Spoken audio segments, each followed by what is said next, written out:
Adriana, gracias. Guillermo y a todos, Oscar y a todos los que la están activando. Muchas gracias. Vamos a continuar un poquito con la filosofía.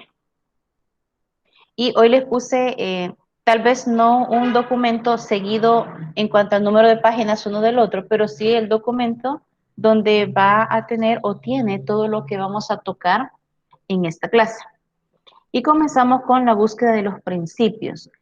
Mi pregunta es, ¿lograron leerle, darle una leída? Sí, licenciada. Sí, ¿verdad? Muchas gracias. Vemos, espero, a Luz de María, Sofía, Jennifer, Oscar. Ah, muy bien, Sofía. Erika, Guillermo, Hazel, Jocelyn, Rodrigo, yo quiero verlos. Patrick. Entonces, decía la búsqueda de los principios. ¿Se recuerdan que habíamos hablado en la clase anterior? Que los filósofos siempre andaban buscando las respuestas de todo lo que se les podía ocurrir. ¿Cuál era una de las preguntas bastante importantes? Carlos Antonio, no hay problema, Hazel tampoco hay problema, la vemos luego, ¿verdad? Cuando se desocupe. Entonces, ¿de dónde viene el ser humano? ¿Para qué está aquí el ser humano? ¿Qué pasa con todo lo que nos rodea? Buenos días, Jennifer. ¿Qué pasa con todo lo que nos rodea? Así como preguntas o interrogantes que se nos pueden presentar a nosotros. Ahora bien, me dice en la búsqueda de los principios, los primeros pensadores griegos fueron los primeros filósofos que se conocieron, los griegos. Se limitaron ellos a ver nada más el mundo material que les rodeaba. Fueron las primeras incógnitas que ellos tuvieron. Y se ocuparon principalmente los milesios. Y como toda su preocupación, según el documento, es poder interiorizar el mundo material que nos rodea, por eso se les llamó cosmológicos. El cosmos, todo lo que nos rodea. El cosmos no solo lo que está en el cielo, lejos de nosotros. El cosmos es todo lo que nos rodea. Y le dice que cuál era la pretensión de ellos, de todos en general, no de uno por separado. Descubrir el verdadero principio de la realidad, ¿verdad?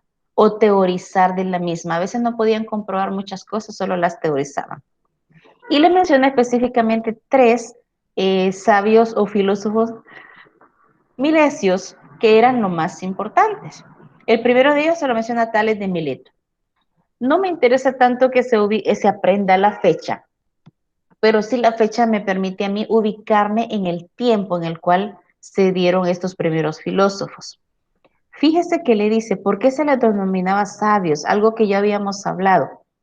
Porque él fue matemático, astrónomo, físico, político. Imagínense, cuántas ciencias, llamémosle así, él dominaba. Hoy es difícil que podamos encontrar nosotros a alguien que pueda tener dominio de diferentes ciencias, de muchas cosas.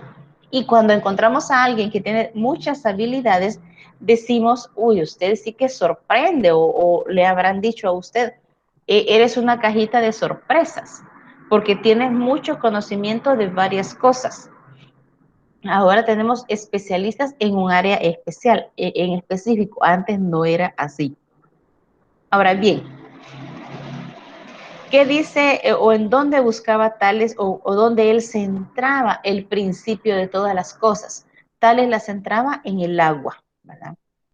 Y decía, ¿por qué? Porque en el agua yo la puedo conocer de diferentes estados, ¿verdad? Y los estados que nosotros ya conocemos, sólido, líquido, gaseoso. Y él decía que el agua surgía o subía, ¿verdad? De los mares y entonces se solidificaba. Al solidificarse, entonces eso daba origen a todo lo sólido que existe. Esa era la idea de Tales. Vamos a ver qué me dice Anaximandro. Y todos se llaman de Mileto porque en la antigüedad no se utilizaban apellidos como lo hacemos nosotros, sino que le hacía referencia al lugar de nacimiento de donde procedían estos filósofos. Me dice Anaximandro, eh, no me menciona cuáles eran todas sus ocupaciones o todos los estudios que él había realizado, pero dice de que para él el principio de todas las cosas estaba en el infinito. Infinito en general. Cuando nosotros hablamos de infinito, no sabemos delimitar hasta dónde termina. Es en general. Entonces le dice que todas las cosas en el infinito están como revueltas y se dan por separación. Y cuando se van separando es que se originan todas las cosas que existen. Y es el primero que me habla ya de un ciclo de la vida. Muy reducido, pero ciclo de la vida, en fin. Me habla de nacimiento, vida y muerte. Entre el nacimiento obviamente origina la vida, pero entre la vida y la muerte, ¿cuántas cosas le pasan al ser humano? ¿Cuántas cosas realiza el ser humano en su vida? Por eso le llama que el principio de todas las cosas está en el infinito y lo principal de él, que es el primero que me habla de un ciclo de vida. Ya ve al ser humano ya un poco más complejo. Luego viene Anaxímenes. Y Anaxímenes le dice que él ve la solución de todas las cosas en el aire. ¿Por qué en el aire? Porque el aire está en cambio, todo el tiempo está en cambios. Y le dice que ahí se originan dos procesos. Y él los llama rarefacción y condensación. ¿Qué pasa en la rarefacción? El aire se vuelve más sutil y se convierte en fuego. En otras palabras, el aire como que se va calentando y viene un momento en que se calienta de tal manera que ahí surge el fuego. Y en la segunda dice que el aire se hace más denso, que sí que comienza a tener más densidad, que pesa más. Entonces se convierte en agua y tierra. Ese sería el juego y la respuesta que pudo dar Anaximandro con respecto al origen de todas las cosas. Si vemos nosotros o lo analizamos a estos tres filósofos con respecto o contraponiéndolo a todos los conocimientos que tenemos hoy en día, usted me podrá decir, bueno, ninguno tenía la razón, porque uno se centraba solo en un elemento de la naturaleza, otro me los tomaba todos como era el infinito, y otro se centraba en otra materia de la naturaleza. Por lo tanto, nosotros podríamos decir, qué bien que eran estudiosos, qué bien que trataron de darle la respuesta en todo sentido a esta pregunta, pero ninguno, digamos, le pegó o ninguno metió gol, ¿verdad? Pero está bien todo lo que conocieron. La otra parte que vamos a platicar un poquito es la solución del ser. De este pedacito, de esta primera página de la solución del ser, de quien lo leyó, ¿algo le llamó la atención o algo lo sintió confuso de lo que leyó?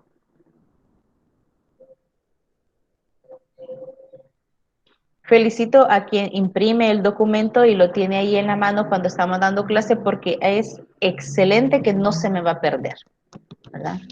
Ahora los que no lo leyeron están más perdidos que la china en el bosque, ¿verdad? Y bien, pregunto yo, Guillermo Enrique, ¿qué encontró en esa primera parte donde dice la solución del ser? Híjole, yo no lo leí, no lo alcancé a leer. No lo alcanzó a leer, Guillermo. Lo invito a usted y a todos los que no lo leyeron a que lo hagan, ¿verdad? Porque yo les vengo, ustedes han entrado a una transición del colegio a la universidad. En el colegio estábamos acostumbrados a que llegamos a la clase y hasta allí íbamos a ver qué íbamos a ver de nuevo y ahí me iban a dar la material.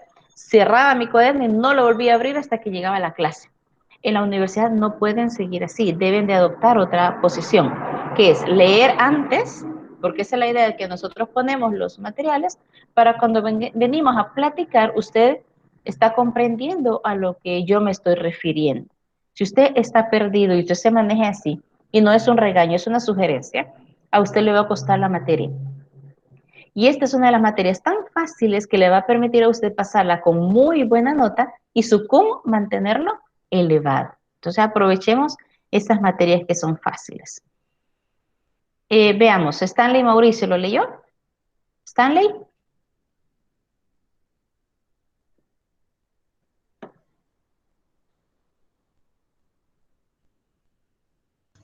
Lick, quizás lo de pretender dar una realidad ontológica, no sé, a seres que pertenecen al ámbito de la lógica, ¿no? Sí, podría ser, porque gracias, Stanley, cuando hablamos del ser, entonces estamos hablando de todo, ¿verdad? Y me menciona como primero la escuela de Elea, es que se le llamaban los helenistas. ¿verdad? Se opusieron a creer que los cambios tenían una gran importancia en la naturaleza del ser humano, porque decía que los cambios eran ilusión, que todo se mantenía sin cambiar, ¿verdad? Y ellos decían que como no había cambio, los de las escuelas de la LEA, mejor nos vamos a la inteligencia, a la razón del ser humano, a la abstracción para conocer. ¿Qué error pudiéramos señalar aquí? Realmente la naturaleza cambia, ¿sí? ¿No será que usted, por ejemplo, hoy o ayer pudo haber amanecido bien tranquilo y hubo algo en el día que a usted o lo puso contento, o lo puso preocupado, o lo puso enojado? Tal vez no ayer, pero usted ya ha pasado en algún día de su vida donde usted está de lo más normal y de repente hay algo que dispara la tristeza, que dispara la alegría, que dispara el sueño, por ejemplo. Quiere decir, usted no permanece constante.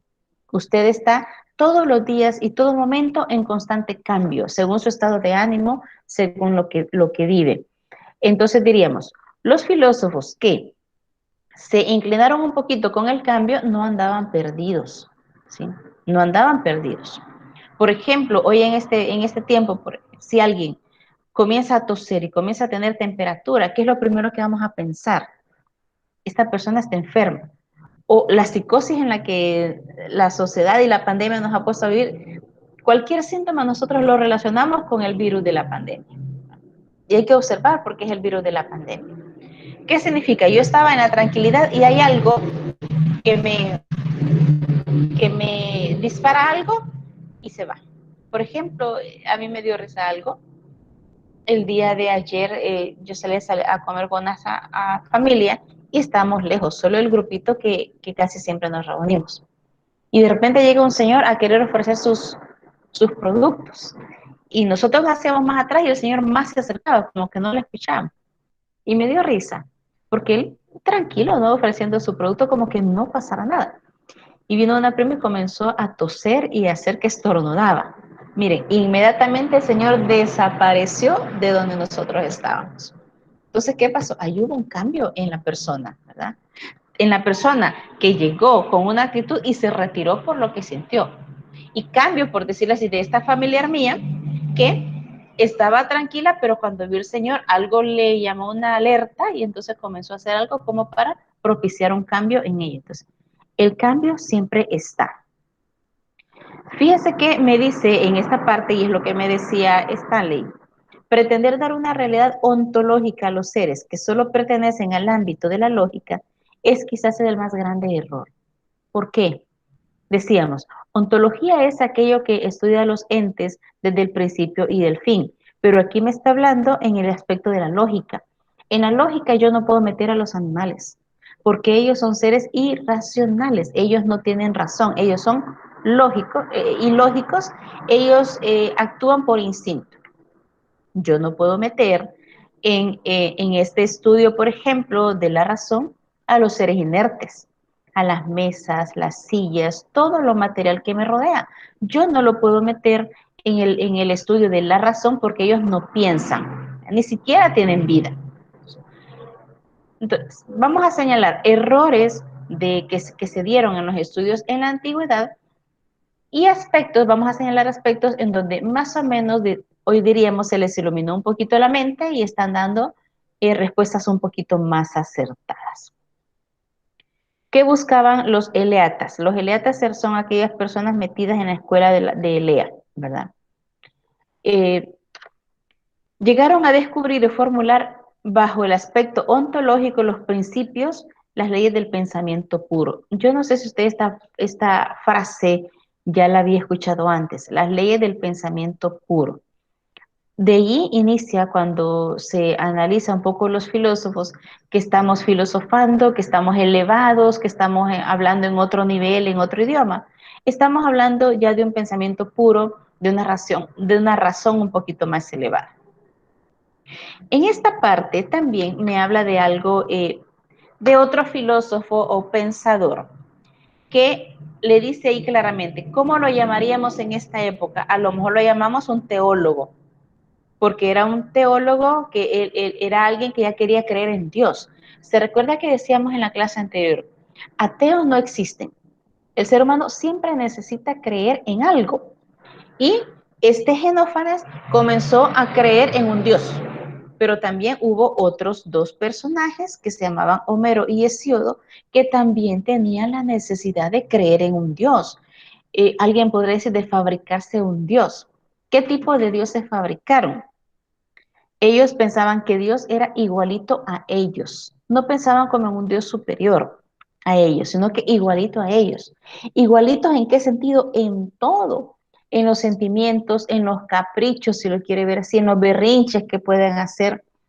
Ese era un Dios para ellos y era un Dios que ellos como que promulgaban que muchos creyeran en esa doctrina, a un tipo de Dios hecho a imagen del hombre, lo contrario a lo que realmente es. Pero viene Xenófanes de Colofón y él dice que no podemos pensar en un Dios que sea egoísta, caprichoso, berrinchudo. Si hay un Dios, dice, tiene que ser muy diferente a los caprichos del ser humano. Tenemos que pensar en un Dios superior y no describe un Dios como Dios todopoderoso el que conocemos ahorita, ¿verdad? Que mandó a su hijo, etcétera. Nos hablaba que había que creer en un ser supremo. Y veamos qué más me dice. Y le habla de un aspecto bien importante. Ya piensa en un Dios que difícilmente lo vamos a poder llegar a conocer con un simple proceso de aprendizaje, sino que necesitamos, dice, investigar, necesitamos otro tipo de comportamiento.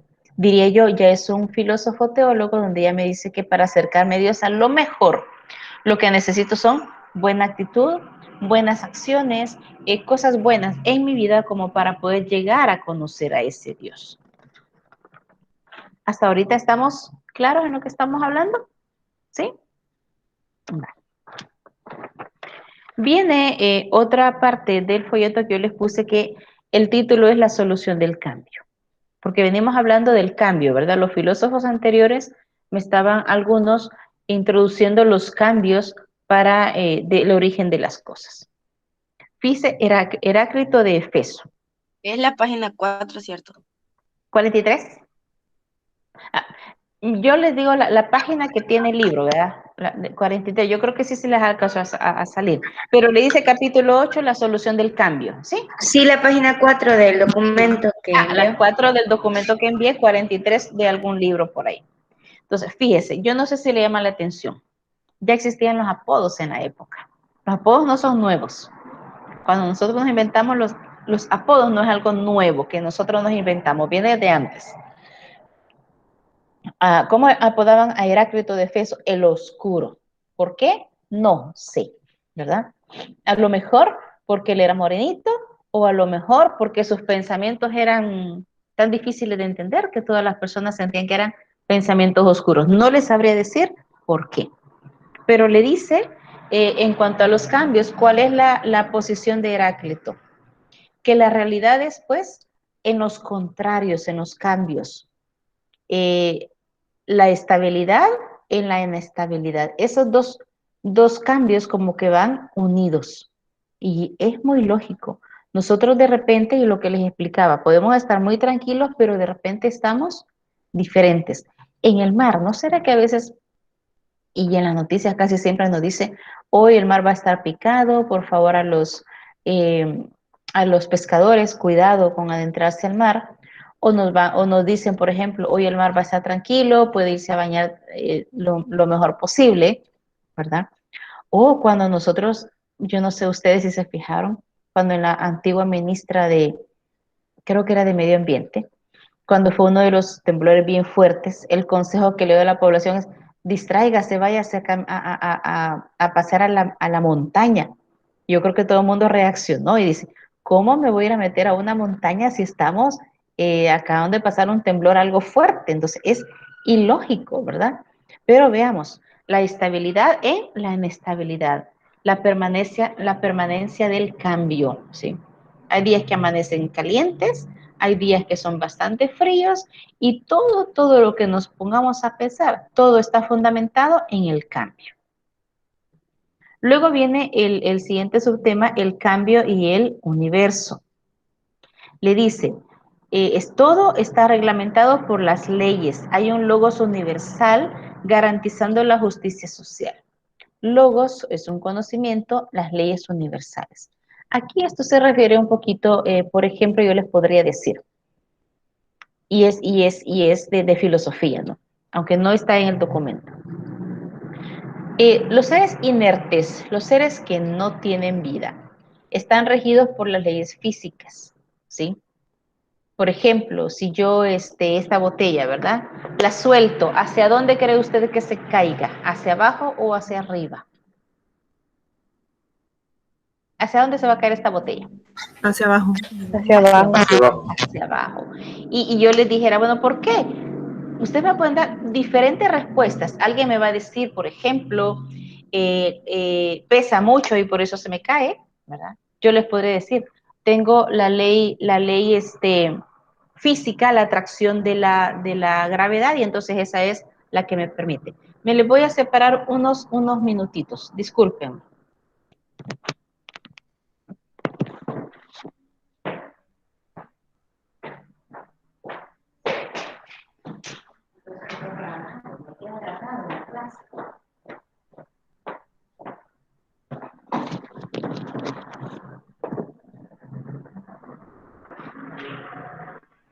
Bien, creo que ya estoy aquí de vuelta. Entonces les decía, las leyes físicas, porque usted dice, es la gravedad la que a nosotros nos mantiene pegados a la Tierra, ¿verdad? Igual, nunca va a caerse hacia arriba, y yo le puedo preguntar o le puedo comentar, siempre que llueve, va a llover hacia abajo. Yo creo que ni en sueños jamás va a empezar a llover hacia arriba, ¿verdad? Que serían chistosas las sombrillas que tendríamos que utilizar. Sombrillas a lo mejor en forma de pantalones, porque de repente va a comenzar a llover hacia arriba. Eso no va a pasar jamás. Las leyes físicas.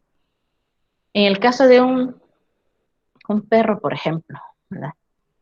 Si el perro es callejero, si el perro no tiene un dueño, usted no se va a acercar con facilidad a acariciarlo. ¿Por qué razón? Porque a lo mejor el perro lo va a morder, le va a gruñir. Entonces las leyes del instinto, los animales al tener hambre van a buscar qué comer, qué cazar para comer. Si se sienten amenazados, obviamente van a atacar. Esa es la ley del instinto. ¿Qué pasa con el ser humano? ¿Cuáles son las leyes que rigen al ser humano? Por un lado, la libertad, por otro lado, la voluntad, y por el otro lado, la razón. Nosotros somos seres superiores. Las leyes que rigen al ser humano jamás van a ser las leyes que rigen a los animales. Nos rigen a nosotros por lo que tenemos, ¿verdad? Entonces, a eso se refiere cuando me habla que hay un logos universal. Hay leyes del universo que no van a cambiar, ¿verdad? En el día siempre nos va a alumbrar el sol, y en la noche siempre va a estar oscuro. Haya o no haya luna, la noche siempre va a estar oscura. En el otro subtema me habla de la contradicción. A los cambios le llama contradicción, los contrarios, ¿verdad? Y a veces decimos, una cosa o es blanca o es negra. ¿Cómo lo ves? No, yo lo veo de un color. Ah, no, pero es que estás equivocado.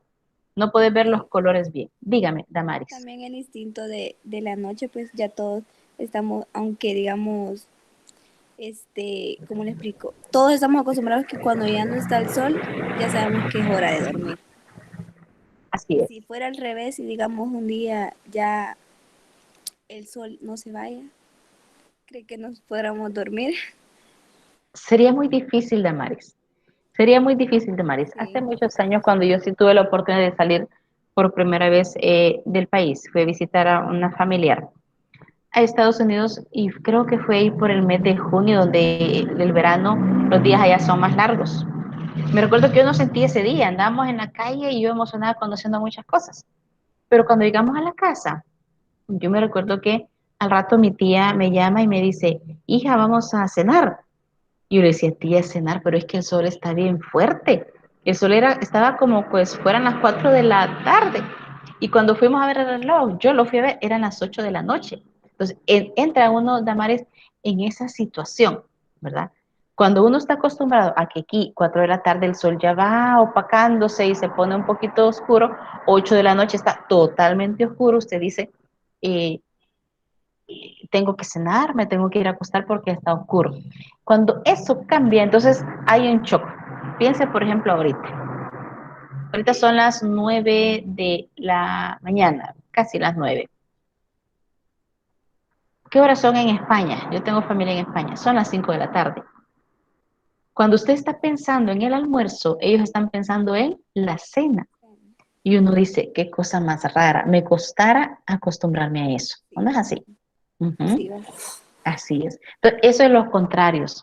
En cuanto a que de día, dice uno, allá es de noche, qué cosa más rara. Pero son los contrarios, son parte de la vida del ser humano.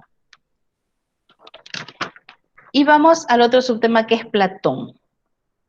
¿Qué observa de los que lo leyeron? ¿Qué observaron algo en Platón? ¿Qué les pudo haber llamado la atención? Ya lo vamos a ir desglosando. Pero si se recuerda de algo que leyó, me gustaría que me lo comentara.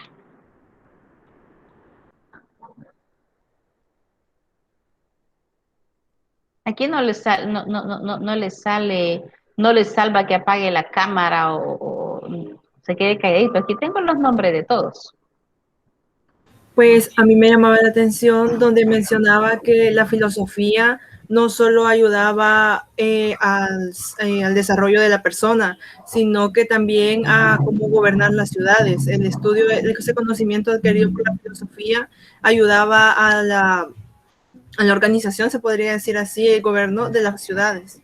Así es, eso es muy interesante y creo que cuando lo leí la primera vez, Jennifer, es una de las cosas que más me llamó la atención.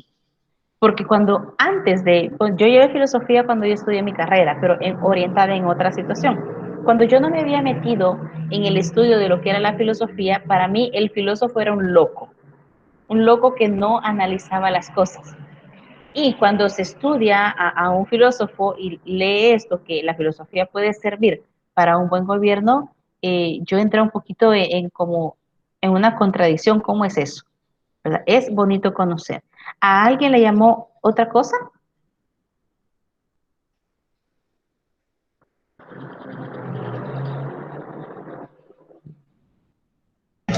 En lo personal, y que a mí también me llamó mucho la atención esa parte que mencionaba Jennifer, sobre que se podía tener bien gobernada, si podía decir de esta forma, a la ciudad, solo o sea, prácticamente literalmente eso es lo que mencionaba, ¿no?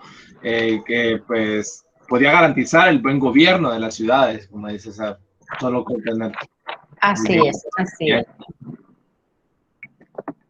Veamos, Javier Enrique, ¿cuál es el nombre de Platón? ¿Cuál es el nombre de Platón? Javier Enrique, ¿está? Sí, no me escucha. Sí, ahorita sí lo estoy escuchando, que acaba de activar su micrófono. Ajá, Aristarco no es. Aristarco, así es. Fíjese bien. Otra cosa que también a mí me llamó la atención la primera vez que yo lo leí. Porque Platón es el nombre que se hizo famoso, ¿sí? Y él hizo famoso su apodo, no su nombre, ¿sí? Es como que yo les dije, por ejemplo, el Bafle, ¿verdad? Ustedes aquí en Santa Ana conocen quién es el Bafle, ¿verdad? Al Bafle se le puso ese apodo allá cuando estábamos estudiando, como creo yo, como noveno, primer año de bachillerato. Fuimos compañeros de estudio. ¿Y por qué? Porque el pobrecito tenía una voz tan elevada que aunque él quisiera hablar en secreto, todo el mundo escuchábamos que estaba hablando. Entonces, alguien se inventó y le puso apodo Bafle. Y es el apodo con el cual él se ha hecho famoso en Santa Ana, ¿verdad? Que canta, que hace publicidad, etcétera. Un apodo que nació allá por el colegio. Y fue en el caso de Aristarco. Se le apodaba Platón. Yo le pregunté en muchos diplomados de los estudios que recibí, y yo decía, bueno, ¿y por qué le decían Platón? Porque se ponen los apodos en base a algo, ¿verdad? Y alguien me decía, es que Platón era un hombre que era su espalda muy ancha. Él era muy ancho de la espalda, entonces decían, es como un gran plato, ¿verdad? Y como no le querían decir plato, le pusieron Platón, pero un de plato sumamente grande. Entonces, ya tiene lógica, ¿verdad? Entonces, él se aceptó como Platón y es el nombre que él hizo eh, eh, famoso. Fíjese, le dice, él estuvo familiarizado con la ciencia desde joven. ¿Pero por qué? ¿Quiénes eran los que en la antigüedad tenían el privilegio de estudiar, de conocer? Los que eran descendientes nobles, los que eran personas de dinero. Decíamos hoy en día, aquí no estoy hablando de alguien que tuviera cuello, porque nosotros hoy en día conocemos personas que tienen cuello, buenos conectes, pero no tienen dinero. En esa época solo estudiaba, tenía el privilegio de estudiar alguien que fuera de una familia aristócrata, que tuviera dinero, que era de renombre su familia, su apellido. Por eso es que él tuvo la oportunidad de estar familiarizado con las ciencias, porque él había estudiado y entre ellos las cosas que estudió fue la política. Por eso es que cuando él conoció y toda la sabiduría que pudo adquirir, la aplicó y la quiso aplicar en la política y por eso se metió con los gobiernos. ¿Por qué la filosofía? Hemos hablado que la filosofía trata de hablarnos de un buen actuar. ¿De dónde viene el hombre? ¿Qué es lo que debe ser el hombre para ser feliz? Y cosas buenas. En ningún momento hasta ahorita, aunque hemos hablado poco de la filosofía, hemos hablado de la antigüedad, pero en ningún momento me habla de un filósofo bélico, de un filósofo violento, no me habla de un filósofo de malos sentimientos. Equivocados o no sus pensamientos, para la filosofía era orientada al bien, a que la persona sea buena. Por eso es que Platón decía que la filosofía podía permitir a los gobernantes gobernar mejor. Y fíjese, si él era de la nobleza, quiere decir que él se codeaba, diríamos hoy en buen salvadoreño, se codeaba con gente de poder, con gente aristócrata. Y él trató de llegar a estos gobernantes y poderles explicar lo que él pensaba de la filosofía. Pero ¿qué le pasó a Platón? Ni siquiera le permitieron hablar. Es como, por ejemplo, en desarrollo personal. Usted ya tocó el tema de la persona humana. ¿Cómo surge la persona humana? ¿Quiénes eran considerados personas en Roma, por ejemplo? No todos eran considerados personas, sino que los nobles, los ciudadanos y los que tenían dinero. Por eso hubo contradicción cuando vino Jesús y les dijo, todos somos iguales. ¿Qué pasó cuando Jesús le comenzó a decir a los reyes de la época que todos somos iguales, que se tenía que eliminar la esclavitud y que la mujer estaba en igual dignidad que el hombre? ¿Acogieron a Jesús? No, no lo acogieron, al contrario, lo apedreaban, lo buscaban para matarlo, para apresarlo, etc. No les gustó lo que Jesús les llegó a decir. Lo mismo le pasó a Platón.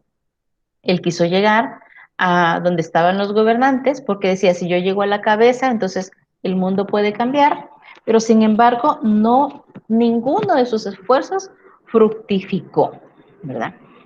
Y otra cosa importante de Platón, que le dice que fue de los primeros filósofos sistemáticos. Quiere decir que trataba de realizar todo en pasos ordenados.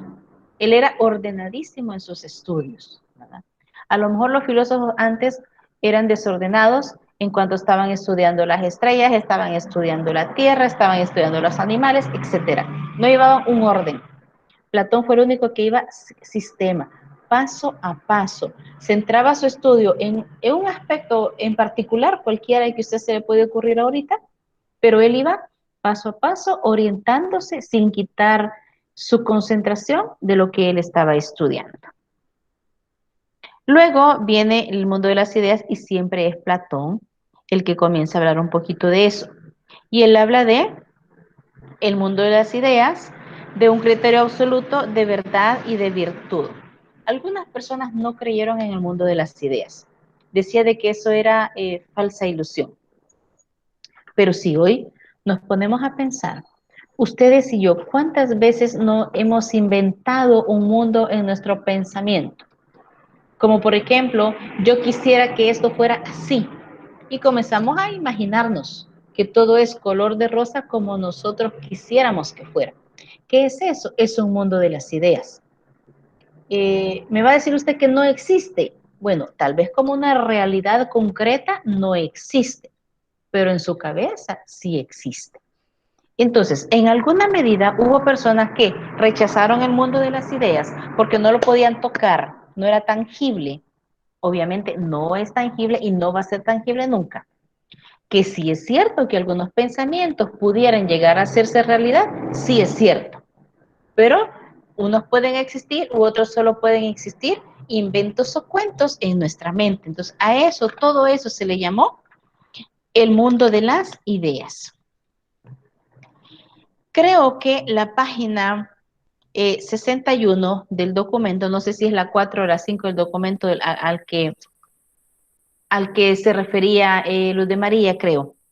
Pero en esta página a mí me llama la atención que ya empieza a hablar un poquito de ciencia, de una demostración de la razón, como una demostración no simple sensorial, no solo que yo siento o me imagino, sino que tratar de demostrar los pequeños conocimientos que se hacían. Ya se habla de un ser supremo, que le hablan que ese ser supremo ya tiene una sabiduría. Y me habla ahora ya de la sustancia. Y esto es bien importante porque también tiene relación con algo que usted está viendo o ya vio en desarrollo personal. En desarrollo personal, ustedes le explicaron que el hombre es también sustancia. Substancia o sustancia es exactamente lo mismo, que es la esencia de la persona que no cambia. Es algo que permanece y no cambia conforme el tiempo.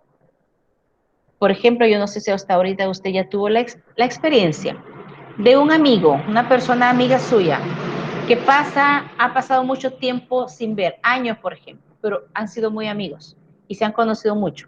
Muy bien. Y cuando se reúnen, a lo mejor cada uno ya ha transitado un camino separado uno del otro. Sin embargo, cuando se vuelven a reunir y platican, se dan cuenta que siguen siendo los mismos. Los sentimientos son los mismos, el cariño que los une es el mismo, la manera de pensar de la persona es la misma. Quiere decir que el ser humano no va a cambiar su esencia, cómo es en su interior, sus sentimientos, su forma de pensar hacia las demás cosas, que irá cambiando exteriormente. Usted de aquí a 5 años, usted ha cambiado. ¿Por qué? Porque ya está o terminó su carrera o está a punto de terminar su carrera. Obviamente en su cabeza hay un sinfín de conocimientos nuevos y se ve diferente. Se va a vestir diferente, se va a expresar obviamente diferente. Pero en su interior usted va a sigue siendo la persona que es ahorita, la persona que era hace 1 año, hace 2 años. Y entonces aquí habla del ser. Y este ser dice, y es Aristóteles el que lo promueve, y dice que los cambios, en cuanto a que todo cambia, pero hay algo que no cambia, que es la sustancia, que es el interior de la persona, sus sentimientos, ¿verdad? Dice, el ente sigue siendo ente en cuanto tal, que exteriormente podemos cambiar, ¿sí? Obviamente, si yo me comparo 30 años atrás, obviamente estaba totalmente diferente. Físicamente estaba diferente. O podría decirle, estaba más delgada o estaba más gorda, ¿verdad? Pero los sentimientos siguen siendo los mismos. Y de la sustancia, Aristóteles me la describe en algunos conceptos. Acto, potencia, materia y forma. Eso creo que le llamó la atención. ¿Y qué es el acto? Es el ser en un momento determinado. Yo, por ejemplo, tengo un acto a la edad que tengo. Ustedes son un acto este día a la edad que tienen a esta hora en la que estamos. Ustedes son un acto. Potencia.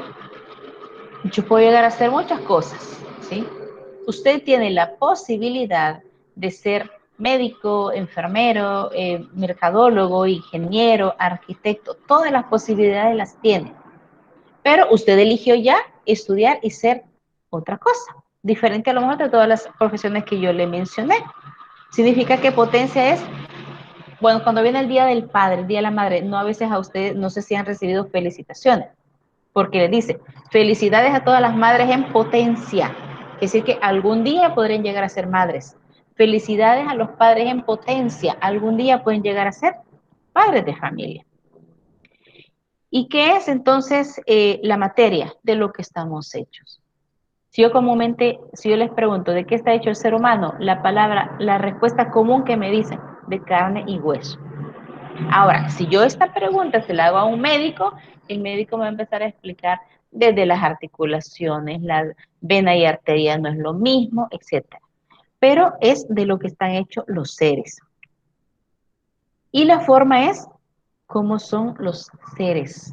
Es muy diferente de lo que yo estoy hecho y cómo soy.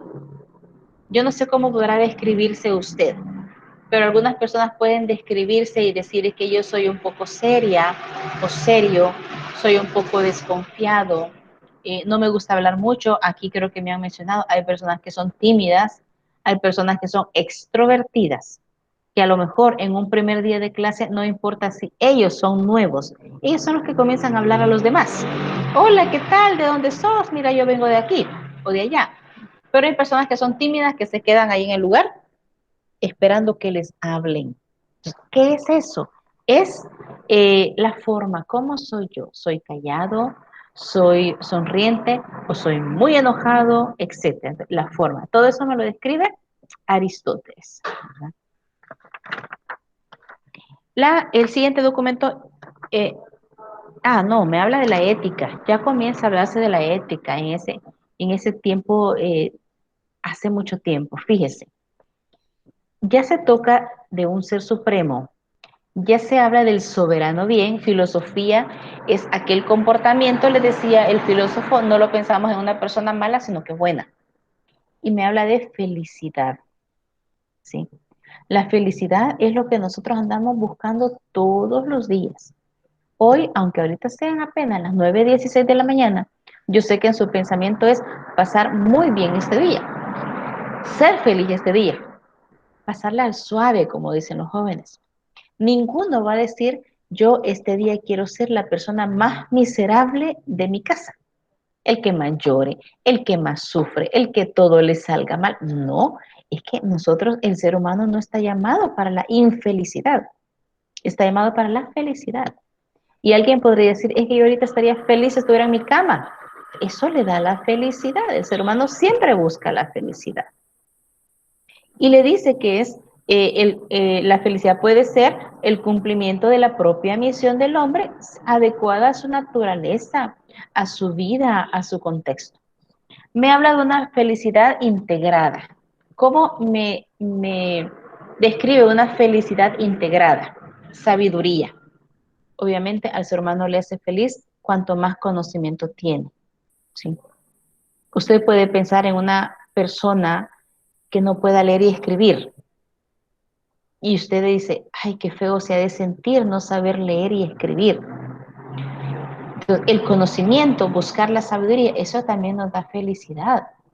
El conocer más y usted poder dar solución a un problema, eso le hace sentir feliz. Yo pude hacerlo, yo supe dar la respuesta.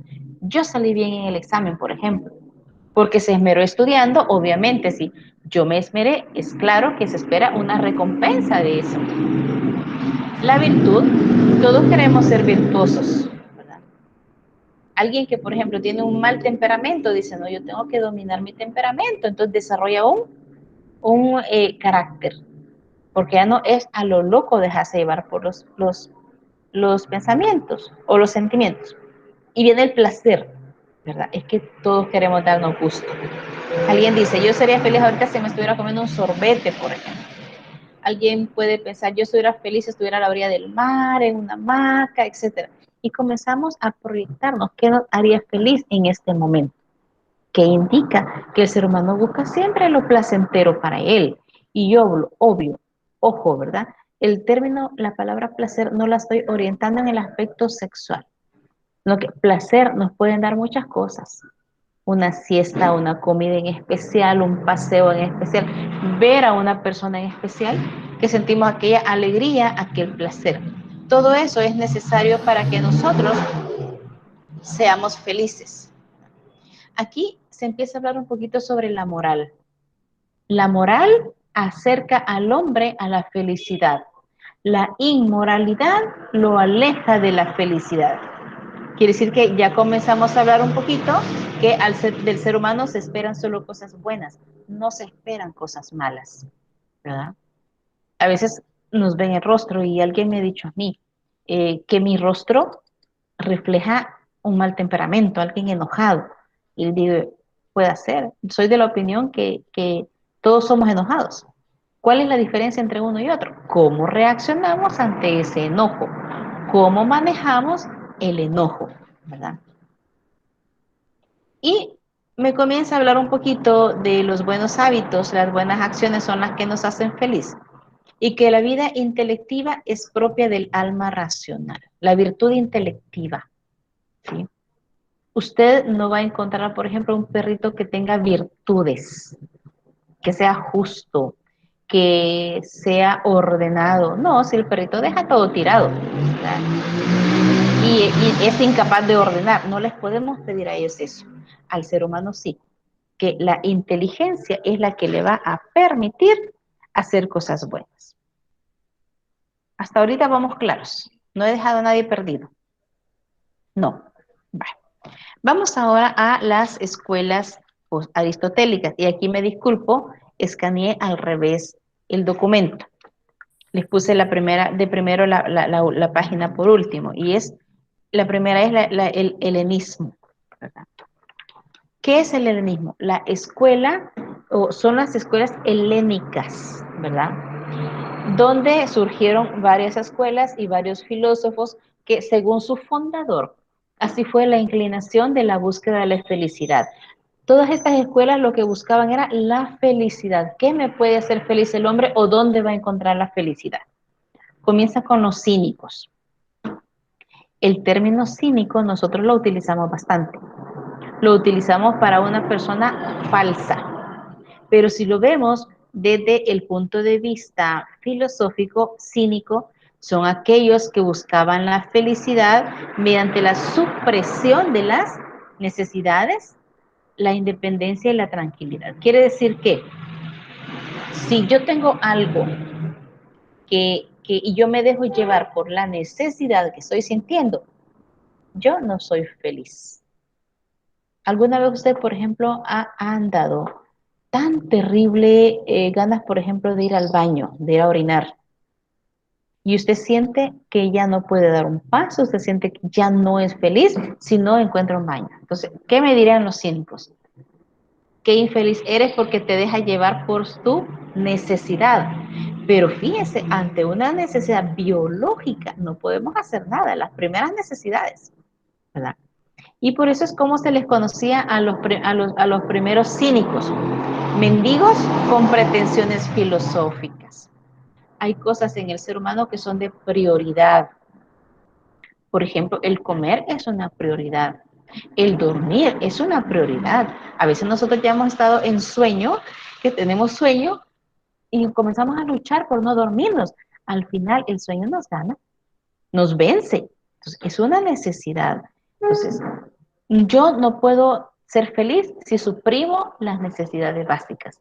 Pero según los cínicos, ellos eran felices si no se dejaban llevar ni dominar por nada. ¿Qué me decían los cirenaicos?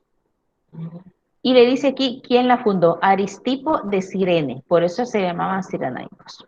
Entonces, ellos deben buscar la felicidad en el placer, en la impresión de los sentidos. Podríamos hablar, ¿qué nos puede hacer feliz? Algo de razón tiene. Hay personas que, por ejemplo, admirar paisajes les da un cierto grado de felicidad, ¿verdad que sí? Entonces, el admirar paisajes hacen felices. La vista, ¿verdad? El oído. Alguien, por ejemplo, un cierto tipo de música dice que lo relaja. Y le gusta escuchar ese tipo de música porque se siente feliz. Otro puede ser en la comida. Es que yo quiero comer y comer y comer. Entonces, para los cirenaicos, la felicidad estaba en la impresión agradable de los sentidos. No desagradable, debe ser agradable. Vamos con otra escuela u otra filosofía de la época que eran los estoicos. Los estoicos fueron los primeros filósofos que defendieron la independencia del sabio. Y le dice que todos los hombres son racionales, iguales, sin distinción de raza, nacionalidad, ni nada. Quiere decir que son los primeros filósofos que se empezaron a inclinar con lo que hoy conocemos como democracia. Somos demócratas. Todos podemos opinar, todos somos iguales, todos somos racionales. Y habla de que el sabio es racional, pero no puede dejarse dominar por las pasiones ni los sentidos. Por ejemplo, ¿qué tipo de pasiones? Pasiones no va orientado solo en el ámbito romántico entre hombre y mujer. Una pasión es algo que se desempeña de la mejor manera. Alguien apasionado en su trabajo lo hace bien.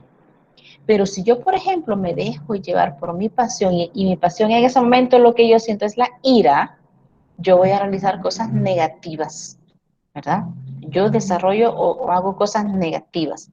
No puedo dejarme llevar ni por las pasiones ni por los sentidos, ¿verdad?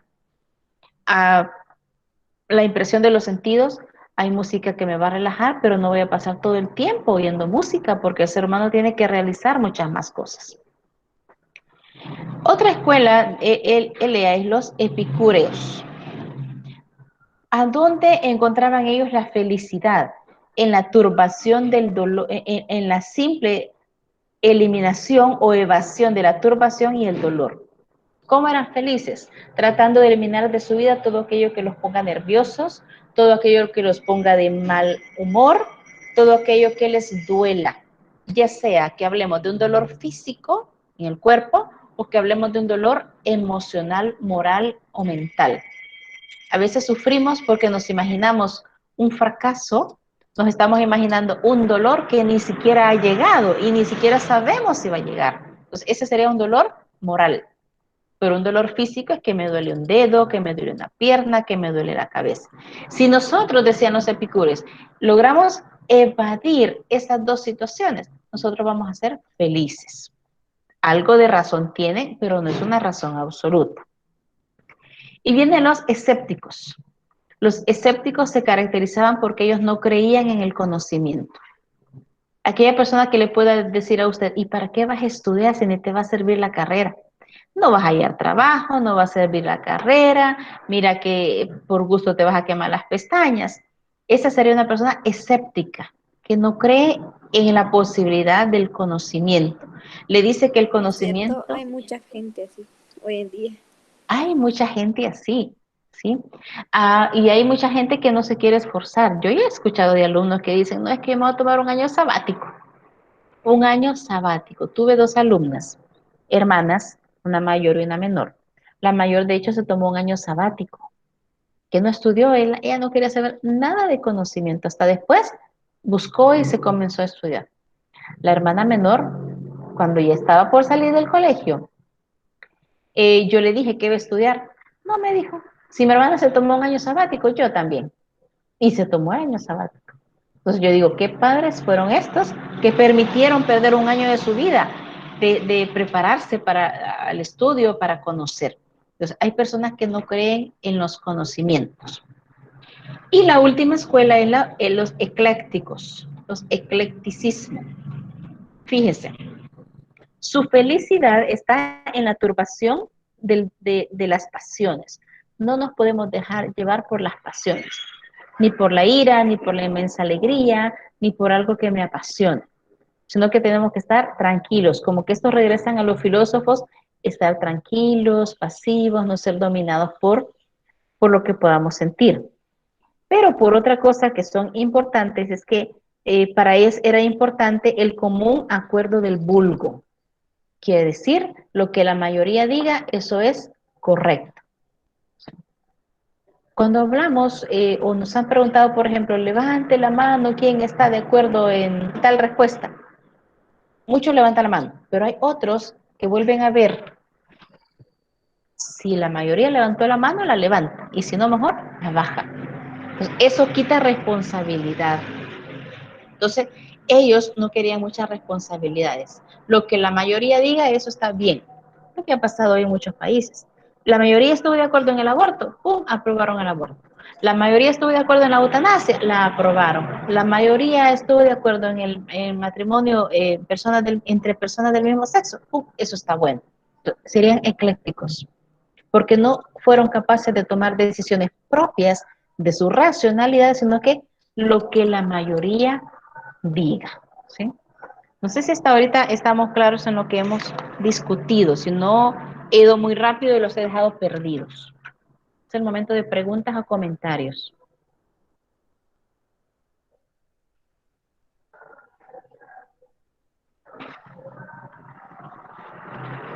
Significa que estamos bien. Sí, Sí. todo bien. Muy bien. Entonces estaríamos pues llegando al final de la materia, ¿verdad? Yo siempre les agradezco a los que están leyendo porque entonces miren, nos entendemos muy bien lo que estamos hablando, y los que no, siempre los invito a que lean, ¿verdad? Ya voy a ir pensando y diseñando la primera tarea. Les voy a poner las indicaciones en la plataforma de cómo se va a realizar, ¿verdad? Entonces les deseo un feliz día